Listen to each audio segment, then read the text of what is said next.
Here we are in Bolton to find the grave of Fred Dibnah, a very down-to-earth chap, which is quite a funny way of putting it when he was steeplejack, isn't it? But he was. So here we go. I know it's somewhere near the main building. Anyway, we'll do the bio bit. He was born on the 29th of April 1938 and he died on the 6th of November 2004. He was a steeplejack with a keen interest in mechanical engineering. He described himself, maybe slightly unkindly, as a backstreet mechanic. Anyway, Dibner was born in a time of heavy industry. He was fascinated by the steam engines which powered the many textile mills of Bolton. But he paid particular attention to the steeplejacks. They obviously struck a chord, didn't they? The chimneys were fascinating to him, I think. He began his working life as a joiner before becoming a steeplejack, and from the age of 22 he served 2 years in the Army Catering Corps in the British Army. So his national service was what took his time up there. Then he was demobbed, and then he returned and became a steeplejack, but with limited success, really, you know. But then he was asked to repair the Bolton parish church, and that resulted in publicity, providing a big boost to his income, and it ensured he was out of work for never. So he was doing okay at that point. In 1978, while making repairs on the Bolton Town Hall, he was filmed by the regional BBC national crew, and the BBC then commissioned a documentary as a steeplejack. Talked about his family, favourite hobby being steam, all that kind of thing, and his sort of gentle way of delivering it, his philosophical outlook, provided very popular viewers, and it featured him in a number of television programmes. So really did well at that point. Towards the end of his life though, the decline of the British industry was mirrored by a decline in his own steeplejack business. So Fred, then he really relied upon public speaking appearances and after dinner speeches and things like that. It supported and boosted his income. In 1998 he went on to present a programme on British industry and its history, and went on to present a whole series largely concerned with the Industrial Revolution and its mechanical and architectural legacy. So that sort of took over from his steeplejack career. So throughout his television work, Fred became famous for felling chimneys. So I saw quite a few of those actually. And by the time he died, he'd felled 90 chimneys, although it was one of his least favourite jobs, to be honest. A steam engine owned by Fred Dibnah was sold for £240,000 at a Cambridge auction. Michael Oliver, a Cheshire businessman, bought it. In 1978, Fred was demolishing a chimney in the Briar Mill, Lancashire, that had to be demolished, brick by brick, and he pitched a price of £7,000. It took him a whole 5 months, but I suppose that was a lot of money, you know, in 1978. Like when my time comes, you know, I think you couldn't really find a more peaceful and nicer cemetery than this, you know. It's nice and quiet, you know, and they cut the grass regular. Not that you'd notice like when you're 6 foot under, but it's much nicer than being turned into a little plastic bag or a tin can full of fag ash, innit? And sort of besides, I wouldn't mind building my own gravestone, you know, like make one like a chimney. Really, we should be serious when we're doing these movies, but you know, we are respectful, we are, and we just, you know, the people wouldn't want you to be morbid, would they? They really, really wouldn't. And Richard couldn't be morbid. It's impossible. With a face like that, you've got to laugh, haven't you? And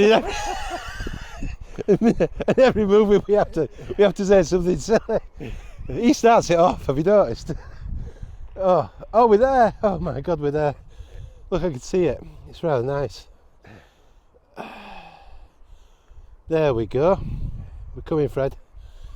Actually, this guy, I mean, probably wasn't bravery because he obviously wasn't scared about heights, but to watch that was a total nightmare to me. You know, I remember even watching John Noakes going up the Nelson's column, and he clambered round the top of it, and that scared me stupid. So this guy, he just blew my mind. But I loved his shows. So down to earth was Fred. Sorry, I didn't mean that as a pun. He once said he only fell off a big chimney once, and he was right, he never did. There it is, look. Simple but good. Fred Dibnah, 1938, MBE, 2004. A much loved steeplejack. And if we look on the other side, look at that, I love that. Look at the spanners and stuff. That's good, isn't it, Rich? Yeah? Very good. Very good, he says. Yeah, it's cute, isn't it? And he's got, on the back, a golden spanner. Can you see it? There we go. Well done, Fred. You made some great programmes and some great stuff about industrial history. And you did some wonderful steeplejacking. I could never have done what he did to save my life. Getting up those tall chimneys and demolishing them brick by brick. Amazing, even though that one is his favourite job. But it's a lovely, lovely place, look. Nice pan round.